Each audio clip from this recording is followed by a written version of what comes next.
Halo Gunarwan dan Gunarwati sekalian, ketemu lagi ya di channel saya Gunar Os. Dan ya, kali ini kita akan membahas preview pertandingan yang akan berlangsung nanti malam ya, jam 10 Piala FA. Kita ini lumayan nih, ronde 3 langsung ketemu tim IPL, ketemu Manchester United lagi. Ya. Jadi ya, ini pertandingan yang menurut saya akan lumayan, bukan lumayan sih, akan menjadi pertandingan yang seru ya harusnya ya. eh tapi ini di sini menurut saya ada satu masalah yang harus kita atasi gitu ya. Kita akan bahas nanti masalah apa itu yang harus kita atasi. Tapi sebelum kita mulai ke pembahasan preview pertandingan kita, perkenalkan dulu teman-teman, channel saya adalah fans channel Arsenal. Jadi kalau teman-teman ngefans dengan Arsenal atau suka dengan konten-konten sepak bola semacam ini, boleh yuk di like, share, dan subscribe ya. Oke, tidak berlama-lama kita mulai seperti biasa ya. Eh, apa namanya? Preview kita ini kita mulai dengan daftar injury kita ya, sebentar. Up. Oke. Ya ini ya, list pemain yang injury untuk kita saat ini. Ethan Nwaneri ya, ini masih cedera. Diperkirakan akan bisa kembali ini Februari ya nih. Kalau dari Sports Mall pada saat melawan Manchester City. Saka ya ini masih lama, kita harapannya kan seperti kemarin dibilang sekitar Maret April ya gitu. Ben White ini dikabarkan akhir Januari ya. Ya, dari Sports Mall diharapkan pada saat melawan Girona sudah bisa turun. Tomiyasu ini masih belum diketahui kepastiannya ya, dan tidak ada yang dilarang bermain saat ini. Jadi semua pemain kita sudah clear ya untuk masalah kartu untuk saat ini gitu. Nah, seperti tadi kita lihat nih, Sterling udah keluar ya dari list injury, dan bisa kita lihat juga sih ini di foto-foto apa namanya, Sterling bisa kita lihat ya ini di foto latihan. Jadi eh, dari sesi latihan kita lihat Sterling sudah berlatih lagi, jadi kemungkinan bisa turun gitu. Nah, ini tinggal menurut saya nanti bagaimana ini ya yang akan diturunkan gitu. Ya, ini jadi untuk foto-foto latihan, sesi latihan sebelum pertandingan ya. Ini pertandingan Piala FA ini. Berikutnya kita mau lihat untuk kondisi Manchester United ya. Kita head to head untuk di 5 pertandingan terakhir ini kita menang, menang, menang, menang, menang. Ya, jadi ini kita sudah 5 pertandingan terakhir ini menang, bahkan 6 pertandingan terakhir kita menang. Untuk masuk ke pertama kali terakhir kali Manchester United menang ini adalah di September 2022 ya. Jadi sejak 2023 ya, ini Januari 2023 ini Manchester United belum pernah menang gitu kan. Ya, apa namanya, harapannya sih ya jangan apa namanya ya jangan menang gitu ya. Kita harus menambah rekor kemenangan kita ya. Kemarin kita juga udah menang 2-0 di Desember kemarin di laga IPL ya, di Emirates juga. Jadi menurut saya kita ya ini juga harus, karena ini di Emirates lagi, menurut saya kita juga harus menang lagi gitu ya. eh untuk kondisi Manchester United sendiri ini sebentar, ini apakah ada yang cedera dari skuad mereka? Dari skuad, sebentar, overview. Saya rasa sih kayaknya mereka timnya nggak ada yang ini ya, nggak ada yang eh, nggak ada yang cedera. Ada nggak nih, coach? Oke, kayaknya nggak ada. Kayaknya pemain Manchester United oke semua ya, maksudnya dalam hal kondisi cedera kayaknya. Oke, Manchester. Oke, ya ini kalau kita lihat di 5 pertandingan terakhir mereka ini 4 kali kalah, 1 kali seri ya. Cuman serinya lawan Liverpool loh. Jadi Nah, ini yang saya selalu bilang sih, Manchester United ini kita nggak boleh remehin, dalam artian mereka ini kalau lawannya yang mereka anggap rival itu eh mereka bisa bisa levelnya tiba-tiba naik gitu kan. Dan ini kemarin itu seri lawan Liverpool hampir menang loh di Anfield, hampir menang mereka di Anfield ya. Jadi kalau nggak ada penalti itu mereka bisa menang gitu kan. Jadi dari saya ini mereka juga mungkin lagi masih terbawa ya semangatnya dari kemenangan melawan Liverpool kemarin. Dan saya rasa ini sangat penting bagi Arsenal untuk bisa menguasai pertandingan, untuk bisa membuat mereka frustasi, dan sebisa mungkin kita yang harus mencetak gol terlebih dahulu. Karena menurut saya permasalahan Manchester United sampai sekarang ini masih masalah mental. Ya, jadi kalau dari saya pribadi ini mereka masih masalah mental. Jadi harus benar-benar kita tekan mereka di mental mereka gitu ya. Kita buat frustasi, tidak bisa menguasai bola, lalu ya kita harus mencetak gol pertama, itu menurut saya ya. Nah, ini jadi satu hal yang menurut saya harus kita lakukan untuk ya membuat permainan mereka tidak bisa berkembang. Ya, untuk pemain menurut saya yang perlu diperhatikan ini Højlund, Ugarte, siapa lah? Ya Mainu paling. Amat ya. Jadi ini Amat, ya Fernandes juga nih. Ini jadi di 5 orang ini nih sebenarnya ya. Mainu, Ugarte, Amat, Fernandes, Højlund ini menurut saya perlu diperhatikan benar-benar.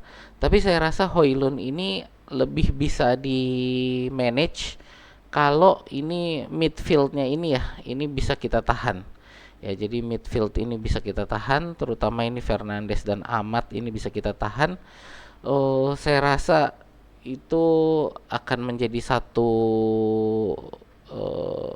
satu poin penting di mana Højlund nanti nggak bakal bisa ngapa-ngapain gitu sih. Itu pendapat saya gitu. Ya, jadi untuk 2 orang ini nih yang harus kita tahan ya. Saya rasa ini akan menjadi tugas dari Saliba dan bukan hanya Saliba dan ini ya, bukan hanya Saliba dan Gabriel, tapi juga nanti back kita siapa. Kalau menurut saya kemungkinan sih ya akan menurunkan Miles Lewis Kelly dan Timber lagi ya, karena ya saat ini siapa yang bisa diturunkan gitu kan. Ya, itu sih. Jadi ini kalau dari perkiraan saya itu yang akan di yang perlu kita perhatikan ya dari Manchester United gitu. Lalu ya kita akan masuk ke ini ya, apa namanya? Perkiraan formasi. Sebentar, perkiraan formasi saya perbesar dulu. Oke, sudah diperbesar. Eh kayaknya kita akan menurunkan Neto nggak sih? Mana sih Neto? Ya kan, kalau si Neto ini kan kita nggak bisa menurunkan dia di Carabao Cup ya, tapi mana sih Neto? Nah, ini saya rasa mungkin kita akan merotasi Raya dengan menurunkan Neto ini di Piala FA ini ya.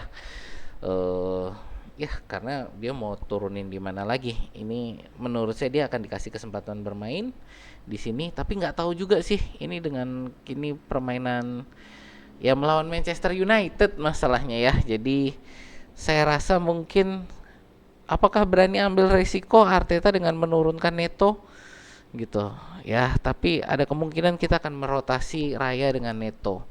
Di sebelah kiri menurut saya kemarin karena Miles Lewis Kelly sudah bermain melawan Newcastle ya, saya rasa ini Calafiori yang akan diturunkan gitu di sebelah kiri ya. Ini kalau Gabriel dan Saliba ini menurut saya memang tidak bisa diganti.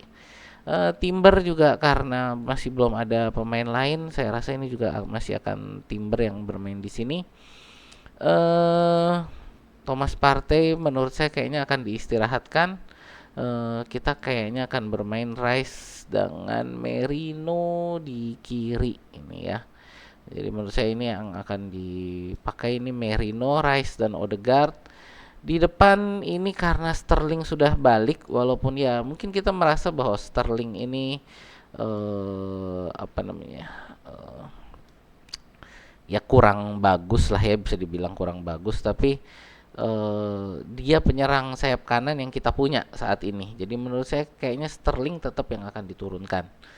Lalu di sebelah kiri menurut saya kita akan, ya siapa ya? Kayaknya Martinelli lah yang masih dipercaya untuk di sebelah kiri ini sini. Jadi kalau untuk penyerang saya rasa ini tetap Jesus yang diturunkan. Havertz kemarin dicoba dikasih kesempatan di pertandingan Carabao Cup.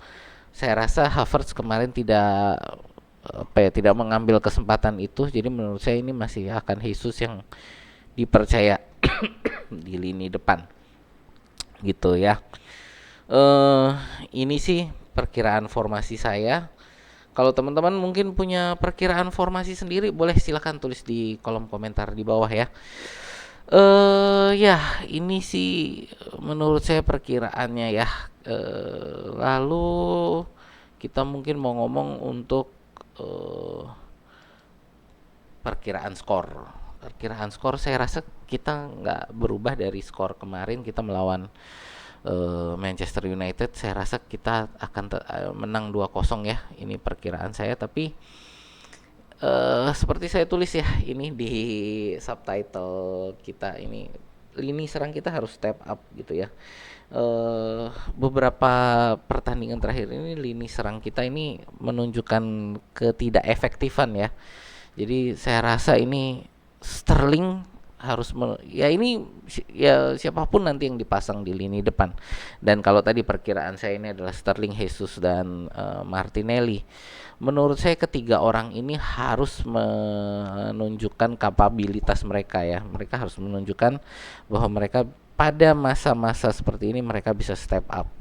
Karena ya ini kalau dari saya gitu kan membaca konferensi persnya Arteta gitu kan, ada kemungkinan kita tidak akan mendatangkan pemain di jendela transfer musim dingin ini ya. Jadi ini ada kemungkinan yang ya menurut saya ada kemungkinan yang cukup lah untuk mengindikasikan bahwa kita tidak akan membeli tambahan pemain di jendela transfer Januari ini. Kenapa? Tidak dijelaskan kenapa, tapi saya ada beberapa tebakan dan mungkin ini kita akan bahas nanti lah ya di video lain ya, untuk kenapa Arsenal mungkin tidak akan ada tambahan pemain di jendela transfer musim dingin ini gitu. Ya, itu sih ya. Jadi perkiraan saya 2-0. Oh ya, teman-teman, seperti biasa saya juga akan melakukan ini ya untuk kuis tebak skor, dan saya akan taruh di di Google Form seperti biasa. Jadi silakan teman-teman yang punya tebakan skor boleh ditulis nanti dimasukkan di Google Form kita ya. Jadi biar jadi biar saya lebih mudah untuk menghubungi nanti teman-teman yang menang itu benar-benar tepat sasaran. Dan sekali lagi untuk nama layar, karena saya lihat di kemarin-kemarin ini untuk nama layar masih banyak yang salah. Nama layar itu nama ID teman-teman di YouTube ya. Jadi kalau saya kan Gunnar Os, jadi teman-teman jangan tulis Gunnar Os gitu. Jadi tulisnya adalah nama layar teman-teman gitu loh di YouTube itu. Kalau teman-teman ketik komen mengetik komen itu namanya yang keluar itu siapa, itu yang namanya teman-teman gitu, nggak usah nama asli, jadi nama layar aja gitu ya. Ya itu aja sih dari saya. Jadi untuk preview pertandingan kita kali ini, terima kasih yang udah nonton, terima kasih yang udah like, share, dan subscribe, dan terima kasih juga untuk teman-teman yang sudah berpartisipasi di kuis tebak skor kita ya. Seperti biasa nanti kuis tebak skor ini akan saya tutup di saat live kita sudah dimulai gitu ya. Oke, itu aja. Terima kasih. Sampai jumpa di video kita berikutnya ya.